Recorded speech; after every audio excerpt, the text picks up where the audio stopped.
और यीशु मसीह के कहां पर लगाने जाने वाले थे? शरीर पर। यूहन्ना सुसमाचार किताब 20वां अध्याय उन वचनों को आगे पढ़ेंगे। तब वो दौड़ी, वो यीशु नहीं मिला, कब्र खाली है। पहला प्रकाशन, कब्र खाली है। सब मिलके कहेंगे कब्र खाली है। आप क्या कब्र खाली देखना चाहते हो? क्या और कुछ देखना चाहते हो? अगर और कुछ देखना चाहते हो तो आपको लौटकर यीशु के पास ही आना। आप हफ्ते में एक दिन घंटी बजाने आओगे, कुछ नहीं मिलेगा, ठेंगा मिलेगा। ऐसे तो कई लोग अपने देवस्थान में जाके माथा ठोक के आते हैं। जो यीशु को ढूंढेगा यीशु से मिलता है। अगर आप धार्मिकता के लिए यहां पर आए हो, एक त्योहार मनाने के लिए आए हो, तो आप क्या पाओगे? खाली कब्र। क्या मिली पहली प्रकाशन में? पहला प्रकाशन खाली कब्र थी। वो खाली कब्र देखकर कहां दौड़ी? यीशु के चेलों के पास और कही, अरे यीशु मसीह की लाश किसी ने उठा कर ले गई है। जब आप प्रभु यीशु मसीह के पास आते हो लेकिन आपको दर्शन नहीं मिलता, आप कुछ भी बताना चालू करते हो। उसने कही, मैंने देखा खाली कब्र है, लेकिन यीशु को किसने उठा कर ले गया। ये बात आई कहां से?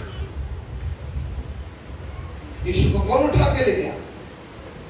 आपकी सोच प्रकाशन नहीं है। जो परमेश्वर का वचन कहता वो प्रकाशन है।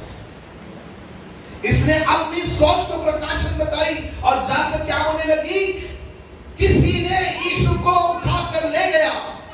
ये मरियम मगदली आखिर तक यही बोल रही थी, किसी ने यीशु को उठा कर ले गया। और जाकर भी वहां क्या कहने लगी? यीशु को किसी ने उठा कर ले गया, यीशु नहीं है। पतरस और एक चेला उठा और वो दोनों दौड़े। क्या हो गए? दोनों दौड़े। क्या कहता वचन? पढ़ो देवा भाई। तब वो दौड़ी और शमौन पतरस और उसके चेलों के पास, जिससे लगता था वे प्रभु को कब्र में से निकाल ले गए। क्या लेके गए? अरे किसकी औकात है, किसकी ताकत है यीशु को कब्र से लेकर जाने की? है? लेकिन इसने वही पाया जो इसकी सोच थी। इसकी सोचों के हिसाब से बोलने लगी। आगे बहुत बार विश्वास से ध्यान दो। और हम नहीं जानते कि, बस ध्यान दो, आप अपनी सोच को बदलो। जब आप अपनी सोच को बदलोगे, परमेश्वर नए नए प्रकाशन करेगा। अब ये कहती है, फिर ये दोनों दौड़े। क्या बोलकर? आ जाओ, पढ़ो। और हम नहीं जानते कि उसे कहाँ रख दिया। हम नहीं जानते कि उसे कहाँ रख दिया। आगे। पतरस और दूसरा चेला हाँ, निकल कर कब्र की ओर चले। आगे। वो दोनों साथ साथ दौड़ रहे थे, परंतु पतरस से आगे बढ़कर कब्र पर पहले पहुंचा और झुककर कपड़े पड़े देखे। फिर से ध्यान से सुनो। अगर कोई आपके पहले भी पहुंच गया है, अगर वो झुककर वापस चले जाएगा, उसे सिर्फ कपड़े ही दिखाई देंगे। वचन में लिखा है, उसने क्या किया? झुक कर देखा। पहली बात, मरियम मगदलीनी ने कपड़े नहीं देखी, उसने कहा यीशु नहीं है। दूसरी बात, और यीशु का चेला आया, उसने झुका, क्या देखा? कपड़े पड़े देखा। दूसरी बात, तीसरी बात, और वो भीतर में गया। वो भीतर नहीं गया। बहुत सारे विश्वासी है बाहर से सिर्फ कपड़े देखना चाहते हैं, बाहर से सिर्फ कपड़े देखना चाहते हैं, वो भीतर नहीं गया। दौड़ा तो था पतरस के पहले, लेकिन अंदर नहीं गया। अंदर नहीं गया। बहुत लोग चर्च आना तो चाहते, चर्च आते भी हैं, लेकिन आने के बाद परमेश्वर के वचन को सुनना नहीं चाहते। परमेश्वर के वचन के अनुसार चलना नहीं चाहते हैं। आना तो पसंद है लेकिन प्रभु की बातों को अपने जीवन अंदर आने नहीं देते। वचन कहता झुका, झुककर क्या देखा? कपड़े देखा। और क्या हो गया? घर। कई लोग आते हैं, देखते तमाशा और घर चले जाते हैं। लेकिन कुछ लोग पतरस के जैसे भी होते हैं। क्या क्या पतरस ने? तब शमौन पतरस उसके पीछे पीछे पहुंचा और कब्र के भीतर गया। आप वो कहाँ गया? कब्र के भीतर गया। कहाँ गया? कब्र के भीतर गया और कपड़ों को पड़े देखा। मेरे प्रिय भाई बहन, जब तक आप प्रभु के अंदर नहीं आओगे परमेश्वर की महिमा को नहीं देखोगे। कब्र के बाहर से महिमा नहीं दिखने वाली है। आपको अंदर आना है। तो अंदर आया, कपड़ों को पड़ा हुआ देखा। सिर्फ इतना ही नहीं, और देखा। और क्या देखा? और वो अंगोछा अंगोछा जो उसके सिर से बंधा हुआ, जो यीशु मसीह के सर से बांधा था, कपड़ों के साथ पड़ा हुआ नहीं, परंतु अलग एक जगह लपेट कर रखा था। Hallelujah, hallelujah. पतरस को ये महिमा मिलने लगी कि प्रभु यीशु मसीह के जो सर के ऊपर कपड़ा बांधा हुआ था वो अब क्या हो गया? एक जगह घड़ी कर रखा गया है। हालेलुया। वो कपड़ा फेंका नहीं गया है, वो रखा गया है। हालेलुया, बोलते क्या? हालेलुया। इसका अर्थ उस कपड़े का इस्तेमाल किया गया।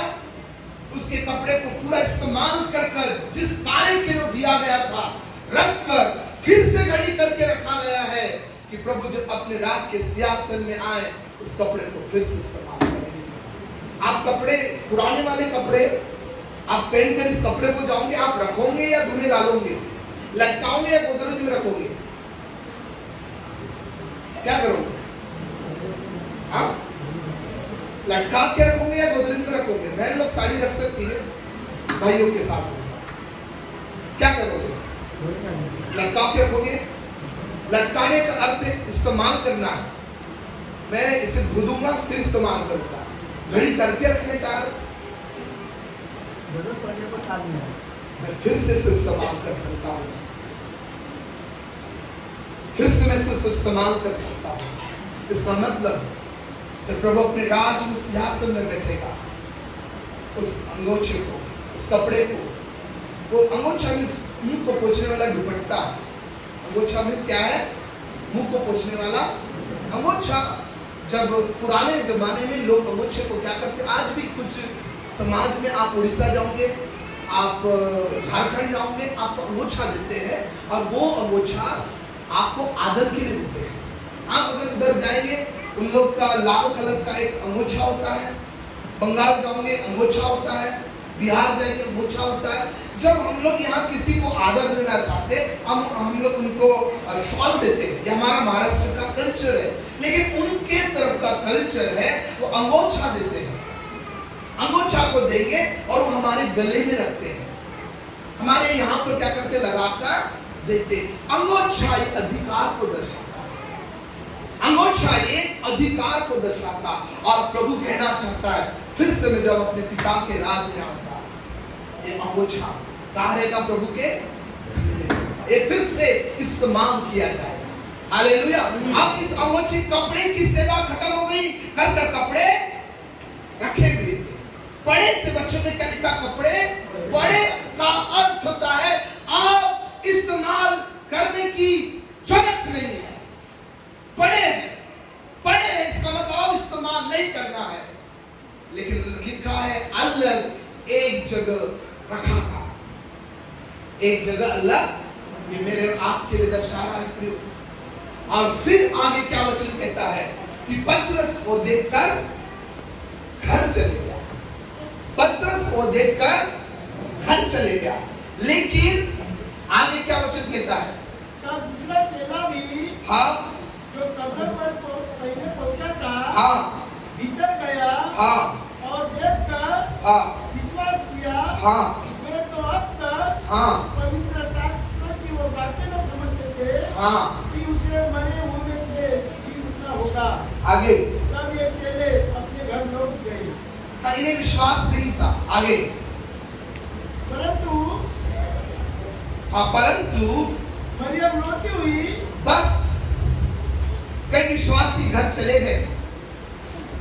उनने कब्र को देखा, कपड़े देखे, अंगोछा देखा, वापस घर चले गए। लेकिन मरियम मगदली वहीं पर रही। 24 घंटे में मरियम मगदली यीशु को नहीं छोड़ी। जब यीशु क्रूस के ऊपर चढ़ रहे थे, वो यीशु के पास थे। जब यीशु कब्र में रखा गया था, वो यीशु के पास थे। जब यीशु जी उठने वाला है, यीशु के पास है। मेरे प्रिय भाई बहन, ध्यान से सुनो। मरियम मगदली कब्र के सामने ही रो रही थी। क्या कर रही थी? उसी ने रोना था, मेरा यीशु कहाँ गया? मेरे यीशु की लाश कहाँ गई? मैं उसे ढूंढना चाहती हूँ। मैं यीशु की लाश को देखना चाहती हूँ। मैं आपसे कहता यही इसी के प्रकाशन में, और अगर हम मत्ती मरकुस पढ़ेंगे, वहां लिखा तुम जूतियों को मरे हुए में क्यों ढूंढते और तो अपने वचन के अनुसार जी उठा। स्वर्गदूत ने उनसे यह कहा था तुम जूतियों को मरे हुए में क्यों ढूंढते हो। लेकिन यहाँ क्या कह रही? वो रो रही है, रो रही है यीशु के लिए।